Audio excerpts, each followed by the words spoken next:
Hi all, good morning. Good morning, Dilip. Good morning, Dilip. Yeah, so in our previous class, we were discussing about object-oriented programming. So Apex is an object-oriented programming. And what is an object? What is a class? So we have been discussing. So class is a physical entity, blueprint or prototype which contains the members inside it. And object we is an instantiation of a class. And object can store heterogeneous type of data types, and we don't need to uh, allocate memory statically. We have dynamic memory allocation with the help of objects. So yes, and then the object oriented programming principles, those are the basic principles for any object oriented programming language. Encapsulation means grouping the related functionalities together, that is writing a class for one complete business logic. And we can make use of that particular class in similar type of situation again, right? So that's where we call it as controller class or helper classes. And the next one, abstraction, showing only the required details and hiding the internal details. Okay, so that's what abstraction. So usually the interfaces, the constructors comes under this category, where they just give the skeleton and the actual implementation is done by the class which implements that particular interface. So that's the abstraction. Inheritance.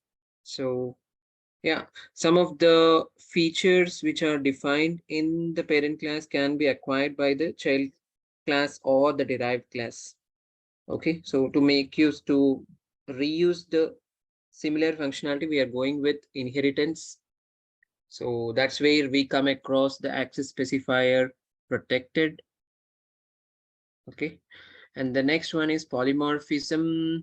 So existing in many forms, that is needed for us because we do not know in which scenario we may use it, right? So let's say we have defined a method, so with two variables, so there are chances we can define the same method with the three input variables also. So there are chances. So we can write multiple methods by making use of method overloading, and runtime polymorphism we can achieve using method overriding. So the class is stored in an object called apex class, and it is saved with a file extension .apxe. And this is the syntax for our class. So class names should be starting with uppercase letters. So we are recommended to use Pascal case, where letter, every first letter in a word is a capital letter. So yes, we have discussed on access specifiers, private, public, protected, and global.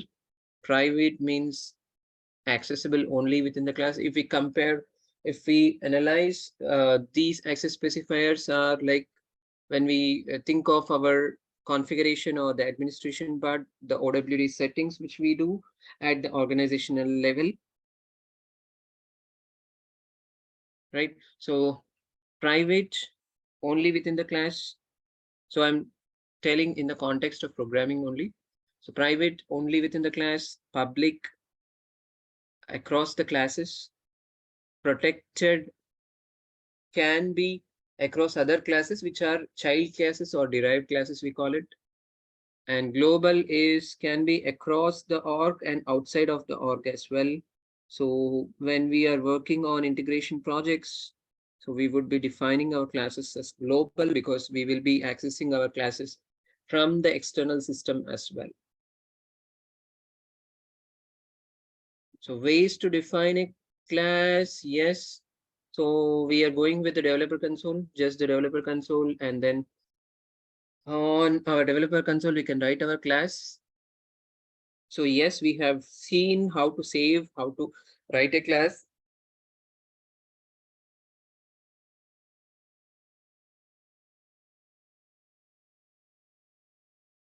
So we have seen what are our classes: employee, helper, product details helper. These are our classes, right? So we have written these classes already. Simple class to define the variables. Yes, we have written the classes.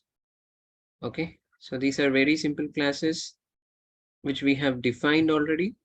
So the next one is our objects. So objects is nothing but it's a representation for our class, or I would say an object is an instance of a class. So when we create an object, we will be able to access the class members, right? Okay, so let's go with small definition. So once the class has been defined with required members, to access the class members, we should have an object. Object is nothing but an instance of a class which is used to access class members and retrieve the class members. Okay, we can perform both read write operations on class members. Memory allocation always reserved for object. Object supports purely dynamic memory allocation, hence no memory wastage. A class can have more than one object. Each object holds a different set of values for its class members, right? So this is how we create the objects. Class name followed by the object name is equals to new class name and then this parenthesis. Okay, so what are these things? So this is our class, this is our object, and new is a keyword, and class name, and then this parenthesis.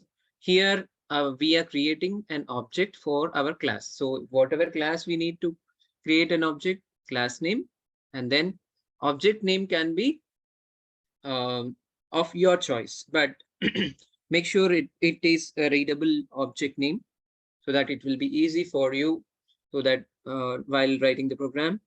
And this new, so as we are saying, object allocates the memory dynamically, right? Okay, so this new keyword is used to allocate memory to the members of our class, okay, by default. And this class name constructor, this is called the constructor, the default constructor for every class.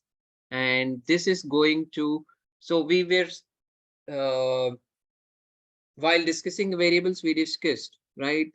So if we create a variable, once we define a variable and we allocate, we don't assign a value to it, it's going to store a null value, right?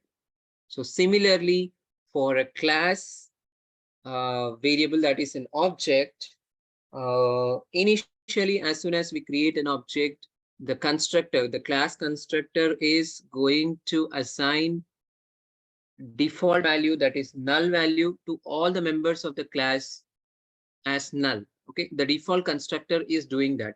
Okay, so here if we take our product details helper class, so we have defined some variables here, and this is our class name. So this is how we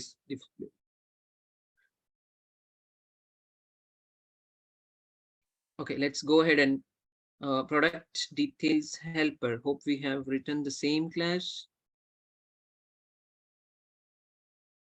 Let's do a small demo that so that you can understand in more detail. Right, product details helper. So this is our class which we have done, and yeah, till now we haven't written this particular statement, right? So this is our class, and you will have to open the execute anonymous window to instantiate our class,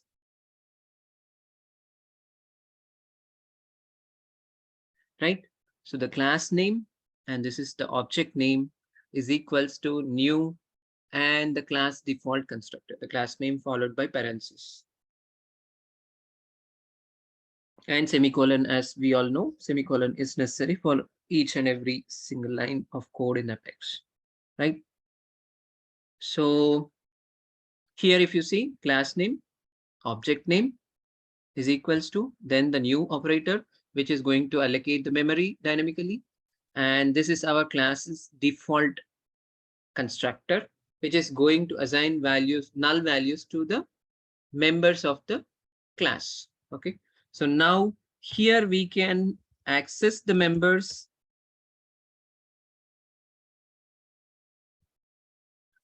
Okay. So let's say we have defined integer product code. Okay. Let's see the product. Sorry.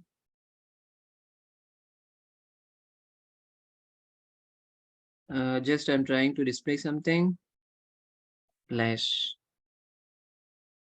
So how we need to access the members of the class? By making use of object name dot the member. So product code is our member, class member. Okay. So object name dot class member. So this is how you will have to access. Okay. So now it should display something like the product code is null because we haven't assigned any values to the product code, right? And we have our default constructor assigned a value null to the product code. So let's go ahead and execute. So now here what we are doing is we are testing whether our default constructor is assigning value null or not. Click on open log, execute, debug only, and you see here the product code is null, right? So we are testing whether our default class is actually doing the default assignment or not. Okay. So if you want to test something, let's say, let's take expiry date. Okay. So it's a of type date, right? So let's execute. For this also, it should show null, correct? Yes. Okay. The debug statement, the expiry date is, let's say, okay, execute.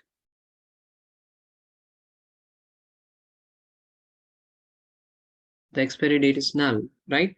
So the default constructor by default, it is creating, assigning null values to the class members. But however, we can go ahead and define our own values to these class members. We can assign the values, we can retrieve the values. Okay. So let's go to our nodes. Yeah. The next steps are those, right? Assigning the values, retrieving the values. So we can assign the values to the class members by using the object of the class as below. Yeah, I just showed you object name dot member name is equals to value. So we were just retrieving the value. Okay, this is what we were doing, right? So for assignment also we can do it this way. Object name dot member name is equals to value, right? So product code p helper dot product code is equals to, and p helper dot product name is equals to laptop device, p helper dot unit price 75,000, p helper dot manufacturer Dell Inc. Corporation, right? So this way we can assign values to our class members with the help of object. So how we can retrieve values? Yes, we just did it already. We can fetch the values from the class members as below, object name dot member name.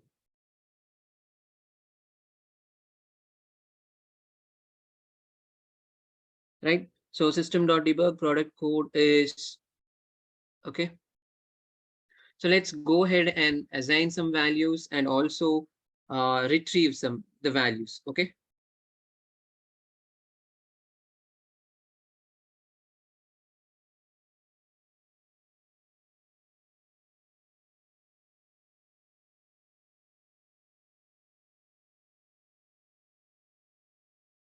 Um, okay, that statement is needed.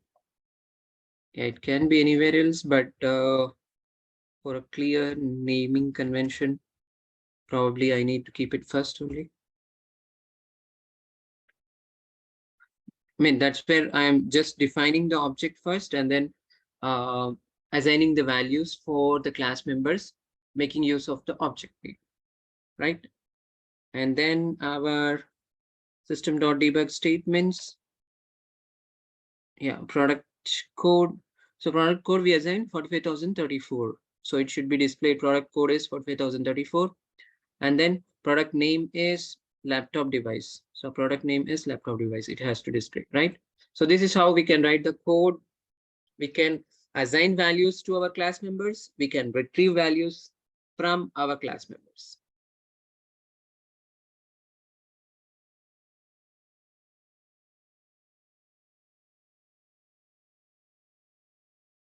Right? The product code is 45,034 and product name is laptop device, right? So yeah, this is how we can assign values. We can retrieve values. So, okay. Write a program to define an Apex class to store the project details and assign values and represent the values in debug log file. Yeah, this we will do it normally. The next one we will do it by ourselves. Okay.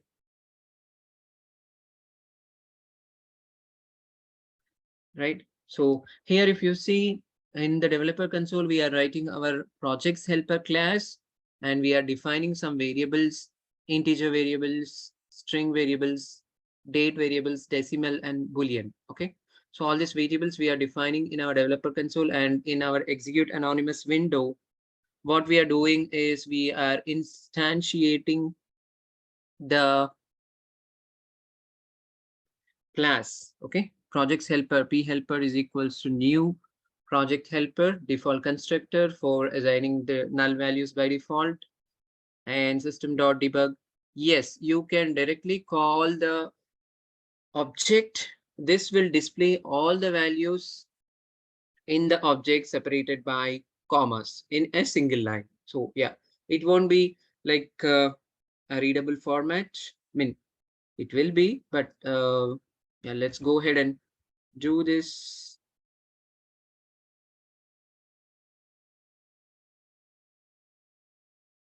So I just want a new class, new Apex class, and what is the name? So it should be projects helper.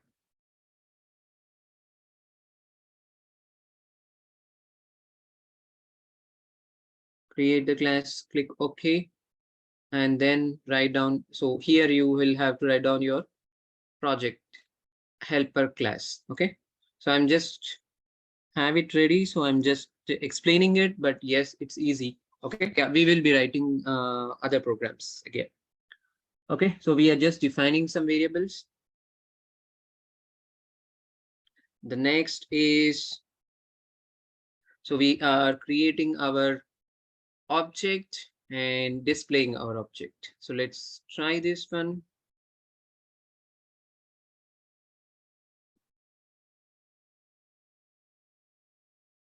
The projects helper class, we haven't saved it, right?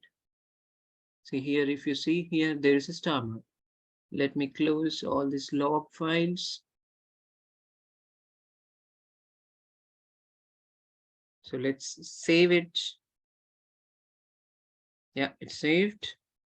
And go ahead and create an object for our class.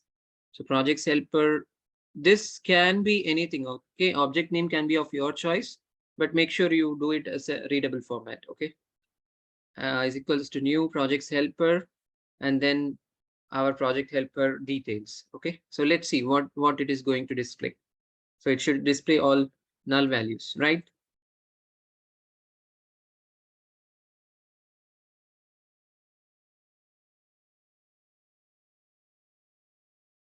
Right, budget cost, client name, everything null.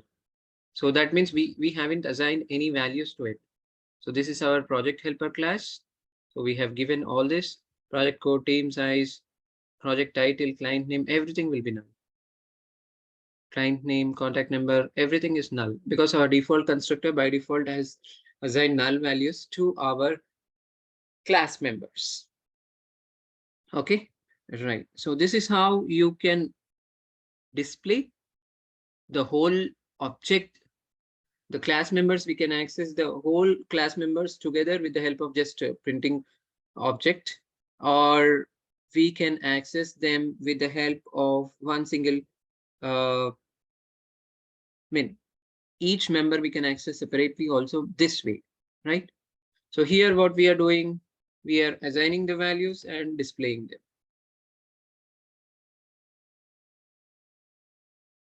Right? So I'm keeping that code as it is. And this one is just for assignment and retrieval of our class members, making use of the object. Uh-oh.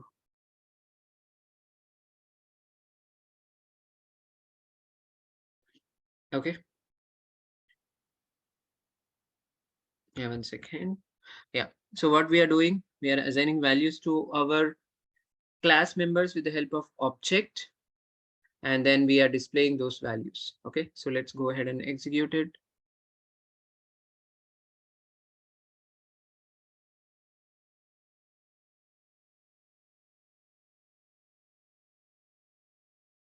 What happened?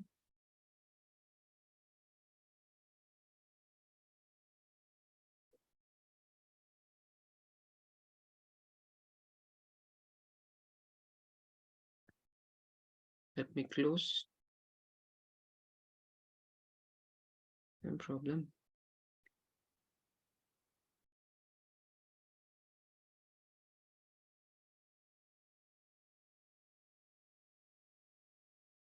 Okay. And where is my class? Projects helper, right? And then execute anonymous window. I'm going to write this whole code there. Yeah, if you have any doubts, do let me know, because we are not writing ourselves this one.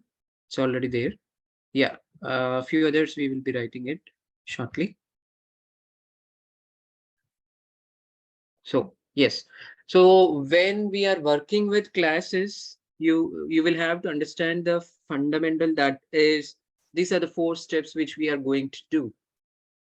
Okay, so that means creating, first thing is we are writing the class. So based on our business requirement, we are writing the class. The second one is we will be, when we say we are writing the class, we are writing the class members and the methods or functions, procedures, whichever are required for the class, we are writing within the class code. Okay, so that's what the first step is, write the class code based on your business requirement. Second step is creating an object of the class. Yeah, this is the second step. Okay, so 4 steps you will have to remember. That's why I'm stressing it. Yeah, third step is assigning the values to our class members. Fourth step is retrieving the values from our class members. Okay, so creating a class, creating an object for the class, assigning the values for the class members, retrieving values for the retrieving values from the class members. Okay, so these are the 4 steps which we usually do while writing any kind of business logic. Okay, right? So we have assigned values. So here my output should be first initially null values in the first line. The next lines would be uh, each in detail. All the details have been already assigned here. Okay, right? So let's go ahead and execute.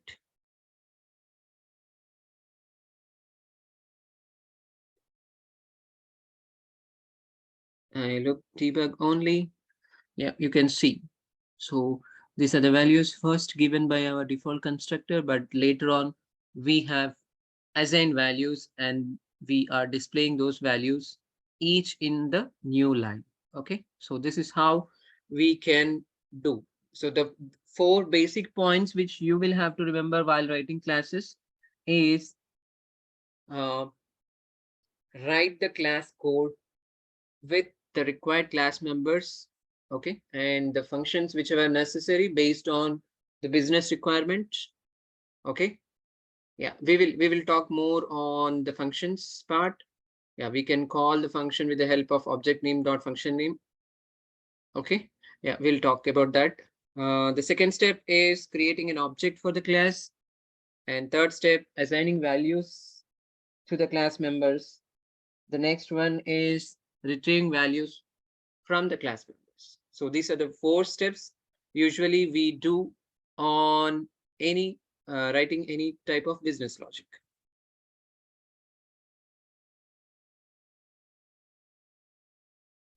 Right. So, okay. So these are the assignments which I'm not going to write. I'm leaving it for you to write the class. So it's very simple. But yes, you can reach out to me if you find any difficulties. Okay. So the next concept is our, so while discussing with about other programming languages, the differences of our Apex and other programming languages. So if we need to connect our, so if we need to connect our database to the programming, okay. So in that case, in other programming languages, we are having some third-party tools or the connectivities from the programming to the database, right? So, right. So when it comes to Apex, that is not the case. So we do not have any other third-party members involved or third-party tools involved in between the interactions. So we can directly perform our transactions on the database with the help of a feature called object relationship mapping, ORM. Okay, object relationship mapping, right? So that means in our Salesforce, all the objects, uh, all the objects can be accessible with the help of, and all the classes can be accessible with the help of an object created for the class, and we can directly, so all the fields in our table are the class members. Okay, so all our classes, the default classes, the standard class is given like, let's say, account, if you take. So it's a class. So we can create an object of account class, and then we can access the members of the account class. Members, when I say, those are all the fields. Okay. So, right. So all the members can be accessed with the help of an object created for that particular class. Okay. So let's say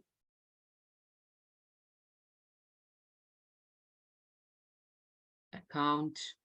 So account is our class, and tell me an object name, account record. So this is the object name which I'm giving of my own choice, is equals to new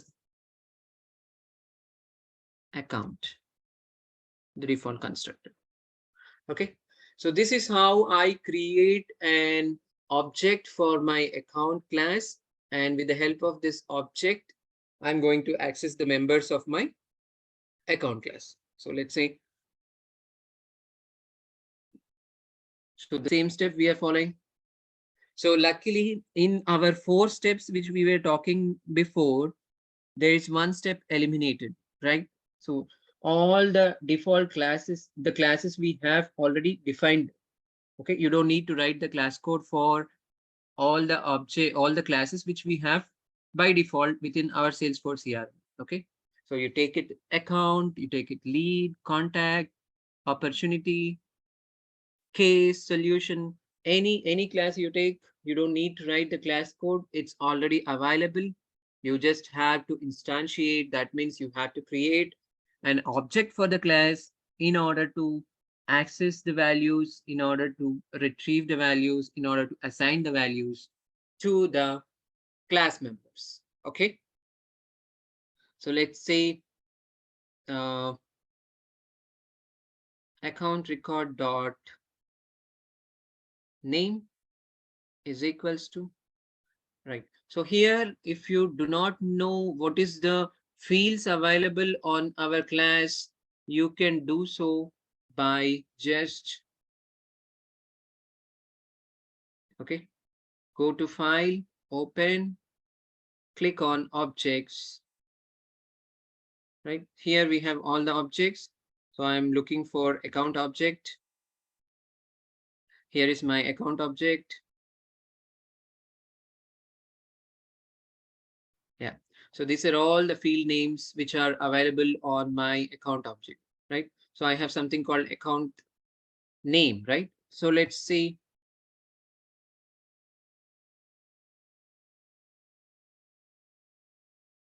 Code test is our account name.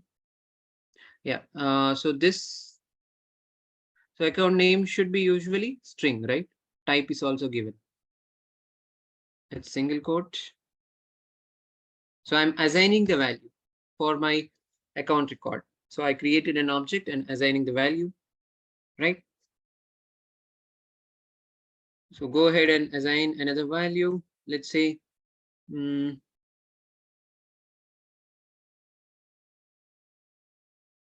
so we cannot assign a value called ID, right? So it is done by Salesforce. So let's say account dot rating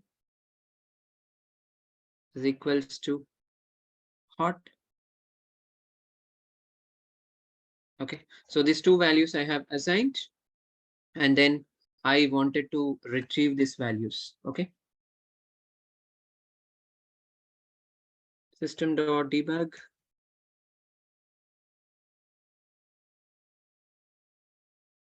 Account name is. So how should I access this? Can anyone say now? How should I retrieve the members?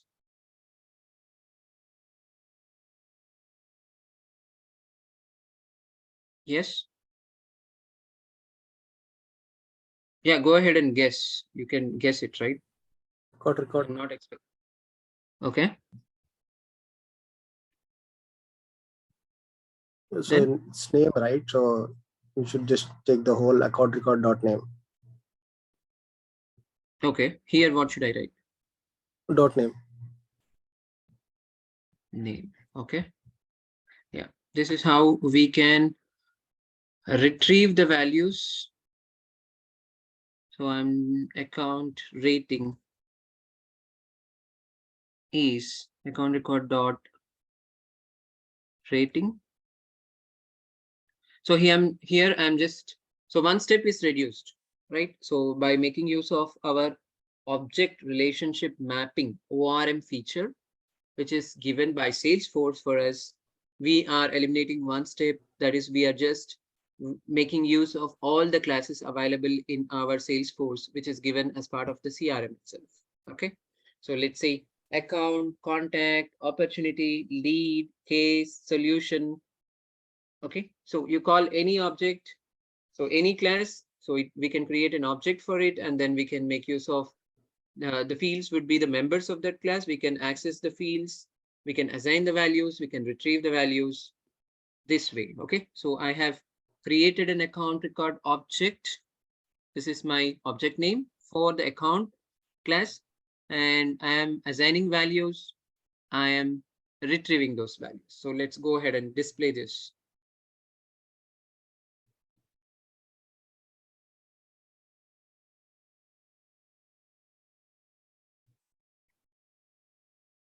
So in real time also, when we create a class, we have to assign the values.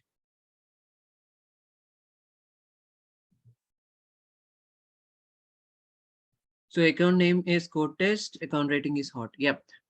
So it depends on your requirement. We can assign values. We can see the scenario comes like on the configuration side, you can just go ahead and create a new record, right? But Exactly. what if I need to create 100 records at a time? So I Yes. would go for programming. Okay, for creating the records. So that we can do it. We can assign values. We can assign values on the runtime as well. We can supply the values while runtime also. Yeah, that we are going to discuss in more detail about that. Okay, so this is how we can instantiate an object for our account, create You assign values and then retrieve those values, right?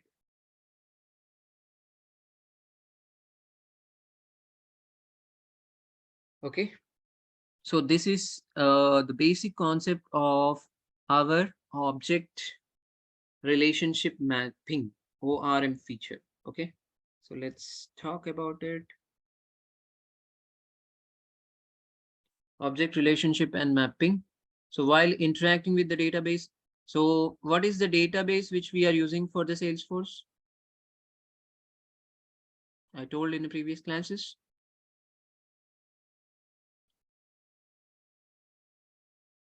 Yeah, Salesforce has its own specific database. It's not depending on Oracle, or it's not depending on SQL, or any other type of databases. It has its own database called database.com, in which all the tables have been stored. Okay, right. So while interacting with the database through programming to perform the DML operations on the records, we have to use ORM feature. ORM allows us to interact with the database objects directly without any mediator layers. Yeah, we have in Java, we have JDBC, ODBC, right? JET, JDBC, JDBC, ODBC connectors we need to use. Then only we can connect our Java to a database, right? So, but in Apex, we don't have anything like mediator layers. We can directly connect because we are making use of object relationship and mapping feature, which is available in our Salesforce.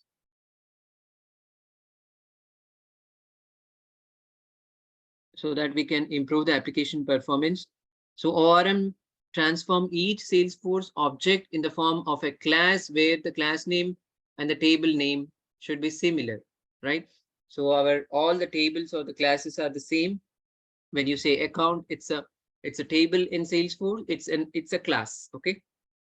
So that's where when you are writing a program, don't write a class name similar to our account. Okay, so you can write it, but it creates confusion, right? So you can write, you should not use the same keyword account. Okay, you can use account 1 2 3 4 or something like that. You can use it. Account object will be represented in the form of an account class. See, this is our account class, which we already have it.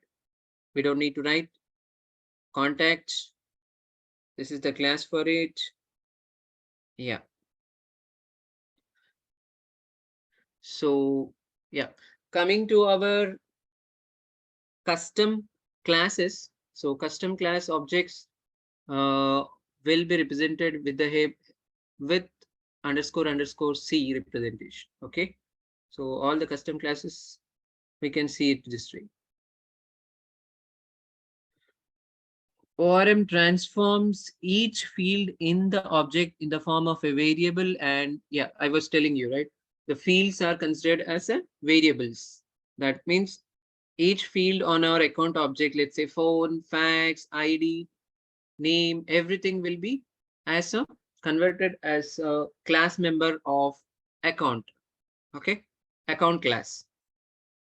So, and this will provide 10 standard methods. So let's take an example here. So account object will be represented as below: public class account, and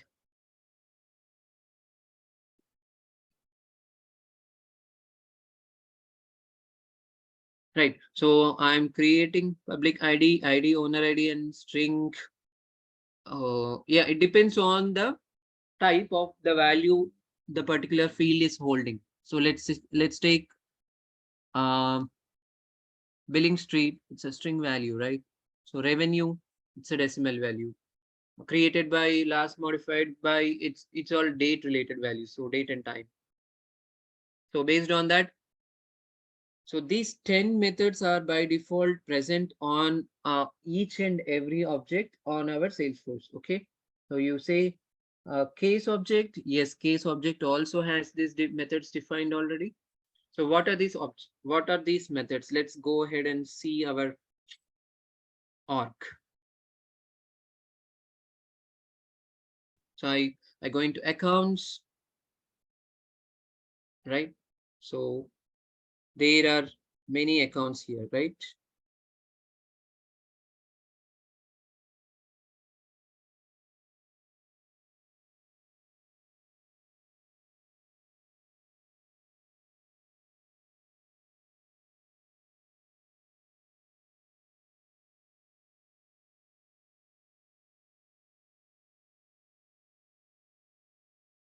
So here, each method is representing some kind of function.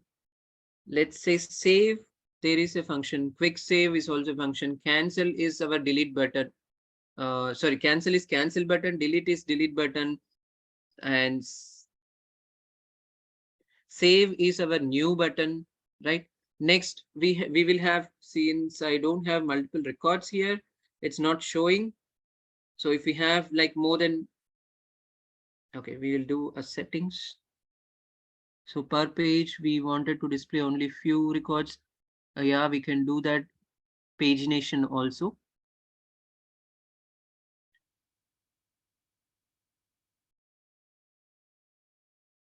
Okay, since I have only 25 records, so here it's set as maximum 50 per page. So it's not showing. So we will have those arrows, right? Opportunities, I don't think so. We have it, right?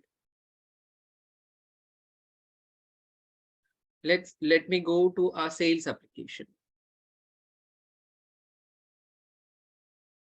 Service application, okay? So we are on our talent acquisition custom application.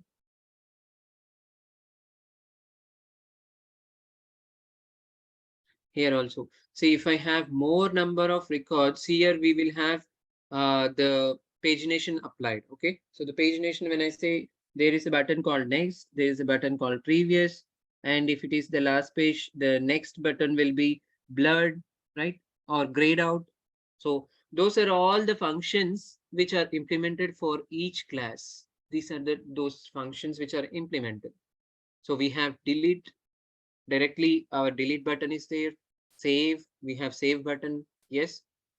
And we have previous, next, those are the those are just the arrows which are displayed on our uh, records which are displayed. So if we have more number of records, then all these functions are going to be used. The standard methods are going to be used. So these are by default defined on each and every object.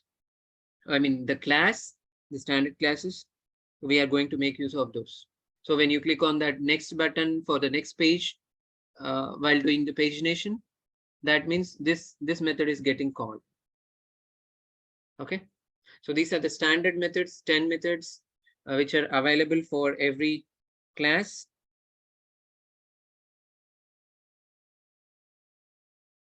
Hope you are getting it. Or any questions?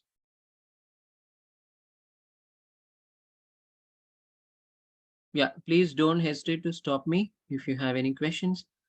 By using this classes, we can interact with the Salesforce objects, right? So yes, let's go ahead and write our account. So we have, right. So here we haven't performed till this one, the insert operation. Let's see how we are going to do it. Okay. So what we are doing, we are creating an account object, ACC. Okay. For our account class, we are instantiating an object, and we are accessing our account class members. We are assigning values, account.name, Praveen, account.rating, right? Okay, this is what we did. So in our previous example, what we did, we just uh, created assign values and displayed, but we didn't actually insert this particular record into our table, right? So that's what this our DML statement is going to do. Okay, so we have assigned the values. We have to write as an insert statement. Yeah, insert means it's a DML statement. So we can use insert, update, delete. So these keywords which are used in our, we can use in our programming just to insert a record, update a record, or delete a record. Okay. So insert account, when we do it, this particular, a new account record has been inserted with these values. Okay. And how we are going to ensure that whether these values are inserted or not, that means an account record ID gets created for this operation once we perform insert account. Okay, so we are just testing if account.id not equals to null, means previously it was null. Okay, when we instantiated, it was null. Now we performed our insert operation. So an ID field got generated. So if it's not null, display the ID. Okay, so this is what we can do in our programming. Okay, so I will go ahead and make use of this same code.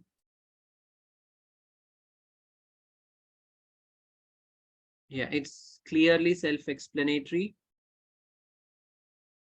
Creating an object for the associated class, right? So we created an object for our class.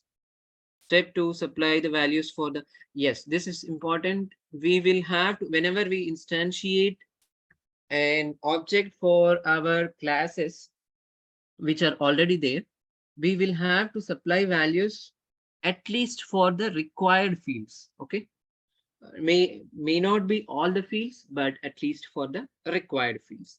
That means the fields which are marked as required. So for those fields, we will have to supply our values. So yes, this is what we were doing. We just supplied values here. Okay. And the next one, insert the record using insert statement. Insert means it you can write. So I'm just showing insert, update, or delete. These are the DML operations which we can perform on our records. Okay, so we can write insert account, update account, or delete account based on our requirement. So here I'm creating a new record, so I'm inserting it, insert account. So this is an object. The object is holding this particular record. Okay, now, so I'm inserting that particular object. That means a record has been inserted, a new record. You're getting it? Or you lost? Yeah, the next one, print the confirmation result. Yeah, we are just making sure that a new record has been created. Of course, without using the statement, how can we check whether it is inserted or not? We can go to our account object. We can just check whether a new record with the name Praveen Kumar has been created or not. We can check that way also. But through programming, how we are doing? If account.id not equals to null, that means a new record has been created. See, whenever we do insert operation, a record ID is the uh, ID field is the record ID is the uniquely identifying field for each record, right? So that's where we are checking whether a new record ID has been created for this particular record. Okay, so account.id not equal to null. If it is not equal to null, then only display. If it's equal to null, then that means the record is not created. But with the supplied values and with the DML statement, it should be creating a record ID, right? Okay, so now we'll get the result as system.debug account record inserted with ID, and this ID value we do not know because it's generated by Salesforce, and the ID value will be displayed for us. Let's execute.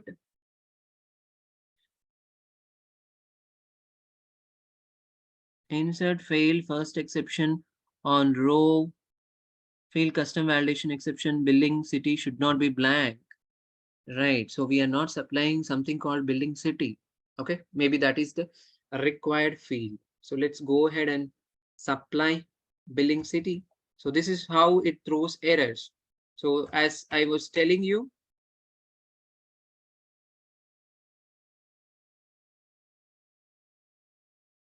so we need to at least supply the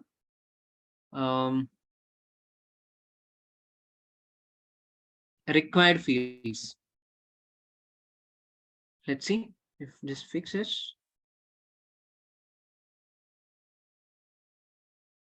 Yes.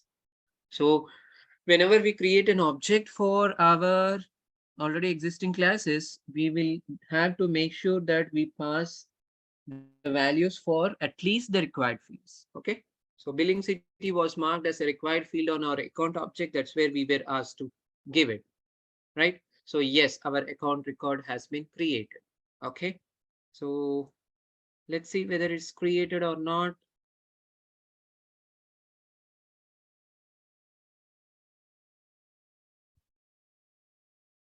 I hope it's created on our application.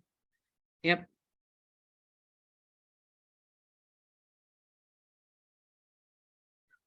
Hope you are all with me. Right. This is our record. Let me choose today's new this week. We don't have a filter today's new this week. Only one record will be there. That is our record which we create, right? So if you create, check on this.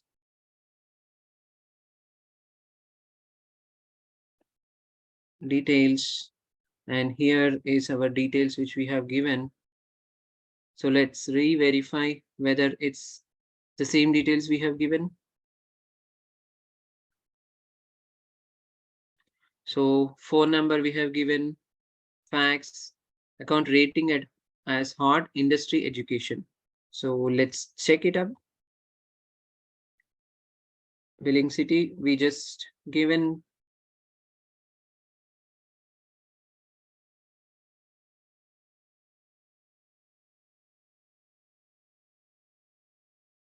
rating is hot, right? So industry is education. See, and this record is just created, right? So we have inserted our record. Oh.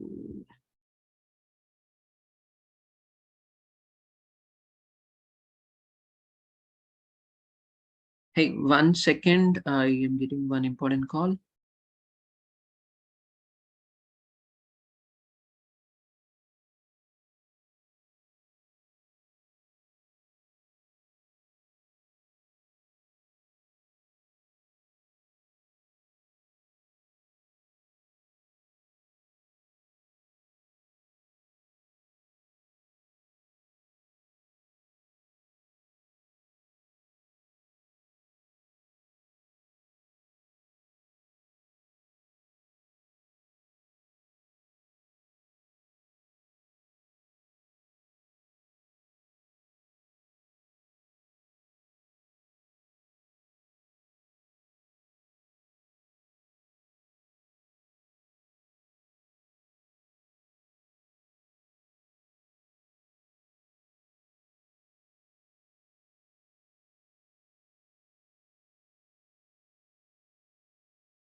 Yep. So, any doubts still here in this particular program? Yes, Charan, Deepika, Vijay, Uh, Ramiza, Samant, Srikant. Yeah. uh, Here, we usually give semicolons to the strings, right? Semicolons Uh, to the strings. yeah, like account phone number, like just like you did, like account annual revenue. Since it's not a string. You didn't give semicolons here, but uh, but Where? account. Everywhere we have semicolon, right? Can you tell me which line? But why we don't have semicolons in account annual revenue? 18. That's 1,80,000, I Okay. guess. Oh, those are not semicolon, those are quotes. Okay. Right. See, the data type we will have to interpret it. Okay. So phone number, as I said previously, if you remember, we will have country code with a plus symbol. That's where it is going to be treated as a string. So that's where I have given quotes. Annual revenue, it should be usually a number, and it can be decimal also, right? So number or decimal number, we don't need quotes, right? So industry, string again, rating, string again, name, string, phone, as I said, it's string, the same phone and fax holds good. Website, it's again the string. Okay. So we will have to mm, map our data types as we were doing it, right? While discussing the data types concept, we were mapping our data types which are present in the Apex to the data types which are present in our configuration. Oh, yeah, okay, got it. Thanks, Dilip. Yeah, just have a look at that data types video one more time. And if you still feel something doubt, you can reach out. No, got it, got it. Okay. And yeah, anybody else has any questions here?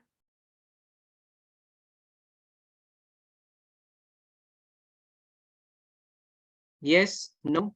So this Are we insert, going update, to delete. discuss methods in detail in future Yes, yes. classes? Obviously, we will Okay. have to discuss. Okay. So Right. basically, when someone says write a method for some business, which means like the 10 functions we saw it today, right? Mm-hmm. Huh, yes, yes. Yes, we will be Okay. discussing all this. So the basic program structure, yes, we will have to discuss methods, and class members are the more important ones of there. And yeah, and then we will be discussing the collections, which are again more important with our ORM already available objects. Yeah, we'll be discussing all those in detail. Of course, we have another 10 to 15 classes left. Yeah, we will. I am trying to segregate everything in a class to combine things together, and then I make sure like I complete all the syllabus within those classes. Okay. All right. Yeah, that is all for today's class. We will meet tomorrow. Have a good day. Thank you.